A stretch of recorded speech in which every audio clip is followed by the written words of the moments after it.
तेजस्वी यादव का एक बयान आया है जो वाकई सराहनीय है।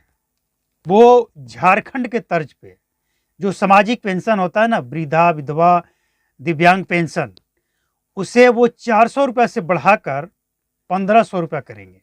ये बयान सुनकर ना बहुत तसल्ली मिलता है, बहुत खुशी होता है। कोई अगर गरीबों की बात करता है, तेजस्वी यादव की तारीफ होनी चाहिए। लेकिन सत्ता में आएंगे तब, तो सत्ता में आएंगे तब आप क्या करेंगे ये तो तब देखा जाएगा। लेकिन जब आप सत्ता में थे तब आपको ये बातें क्यों नहीं याद आई? अगर आप उस समय ये काम कर दिए होते तो आपका कद शायद और बढ़ जाता। तब लोगों को यकीन हो जाता कि जो काम नीतीश कुमार, अब समझिए ना कि 400 रुपया दिया जाता है। ये सुनकर बहुत अफसोस होता है कि आज की डेट में बुजुर्गों के साथ, गरीबों के साथ ये बिहार सरकार कैसी गेम खेल रही है। कितना भद्दा मजाक है ये। 400 रुपये, ये 400 रुपये में क्या होता है भैया?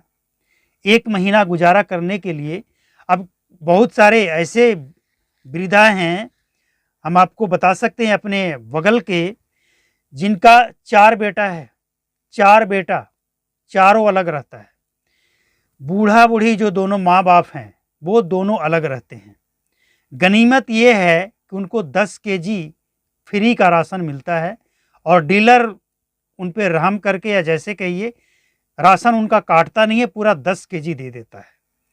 और वो 10 केजी राशन से वो अपना जीवन यापन करते हैं। कभी कभार इधर उधर कुछ कर लिए, कोई 150 दे दिया, ज़्यादा मेहनत कर नहीं सकते हैं, वो बिल्कुल बुजुर्ग हैं। तो ऐसे लोगों को 400 रुपया जो मिलता है, 400 रुपये में क्या होता है?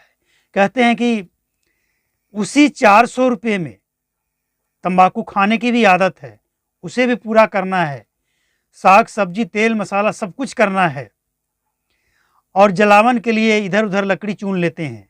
तो ऐसे लोगों को अगर 1500 रुपया महीना मिलेगा, दोनों पति पत्नी दोनों को अगर 3000 रुपया महीना मिलेगा, तो तेजस्वी यादव को वाकई गरीबों का रोम रोम से आशीर्वाद जरूर मिलेगा। ये काम बिहार के अंदर होना चाहिए। और नीतीश कुमार अगर वो सत्ता में आ गए तो उनसे भी मेरा रिक्वेस्ट है कि गरीबों का जो ये सामाजिक पेंशन है ना, इसको कम से कम 1500 ही कर दीजिए, जो तेजस्वी यादव कह रहे हैं। 2000 नहीं कर सकते हैं तो कम से कम 1500 कर ही दीजिए। अच्छा रहेगा आपके लिए भी और आपके पार्टी के लिए भी। क्योंकि ये जो जमीनी स्तर की जो बात है ना, इसकी बात कोई नेता करता है तो इसके लिए हमें लगता है कि तारीफ होनी चाहिए उसकी। हमने जो आपको बताया ना, ये बिल्कुल सच्ची बात है। और इसीलिए हम ये बयान सुनकर हमें वो बात याद आ गया और हमने सोचा कि इसे शेयर करना चाहिए और लोगों को पता होना चाहिए कि ऐसे भी लोग हैं बिहार के अंदर जो अपने माँ बाप के साथ करते हैं। तो ऐसे लोगों के लिए सरकार, और हम तो ये कहना चाहेंगे कि आप ऐसे लोगों के लिए जिसका बेटा या बेटी अपने माँ बाप को नहीं देखता है, ऐसे लोगों को थोड़ा और एक्स्ट्रा पैसे कुछ दिए जाएं। क्योंकि ना इनके पास कोई खेत है, ज़मीन है, कुछ भी नहीं है। जो घर बनाकर वो रहते हैं ना, वो भी एक आहार जो होता है ना, तालाब का जो मेड़ होता है, उस मेड़ पर वो घर बनाकर रहते हैं। मतलब वो भी सरकारी ज़मीन ही है जहाँ पे वो झोपड़ी लगाकर रहते हैं। तो ऐसे लोगों के लिए सरकार की तरफ से खजाना खोल देना चाहिए।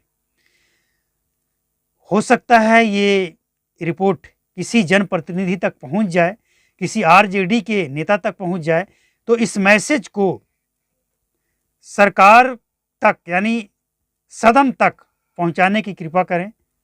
नमस्कार।